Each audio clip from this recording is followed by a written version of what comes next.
Andy's back in the squad. We still have a little bit of a problem with Marco Borriello with his calf. Guy Demel had a severe case of tonsillitis earlier this week, but he's back in today, so we hope he's going to be okay.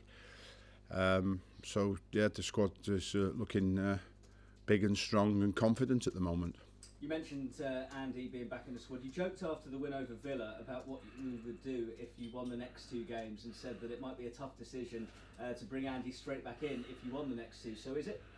Yes, a tough decision, and based on what Carlton performed last week, and obviously we will make that decision tomorrow, or I will make that decision tomorrow when we pick the final 11 to go out and play against Everton. So I think that we know how tough a game it's going to be, because last season, you know, we did well to keep the score down. The way that Everton played against us, they were terrific, and that's been carried on by Roberto. So we know we'll have a huge tough game, and even though the results haven't been as good as what they would like recently, in every game they've played exceptionally well and lost by the odd goal. I watched obviously the two live games against Tottenham and last week against Chelsea, and you know, they'd have been really gutted, I think, that they didn't get any points out of those two games. But so even though they've lost, I think, 3 out of the last 4, it's going to be a tough match for us.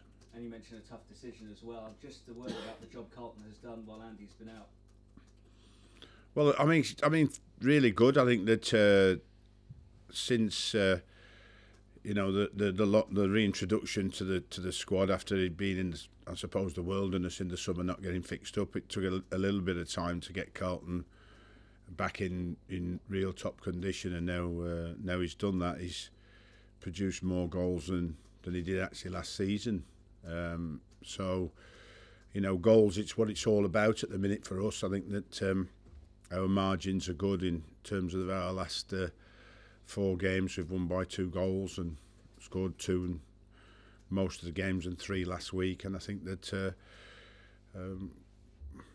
we've built a lot of confidence on the fact, particularly last week, having come from 1-0 down and to win 3-1. That's the first time we've done that this season. Not needing a clean sheet to win a game, that's the first time we've done that this season.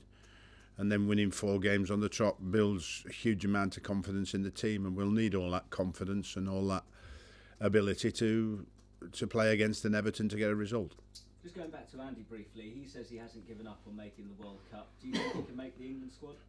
I don't see any reason why not, apart from the fact it's in his hands on what happens between now and the end of the season, on his performances when selected. And I think that he did it last season after a disruptive first half of the season. He got into full flow, and I think he scored 8 goals in the last 12 games, and got selected by Roy to travel to Brazil. And unfortunately, because he got injured on the last game of the season against Reading, couldn't make that trip. But I think that if he does a similar thing, then, you know, there shouldn't be any problems about Andy being in that final squad for Brazil. But he's got to go out and stay fit and perform well, and that will give him a great chance of being selected.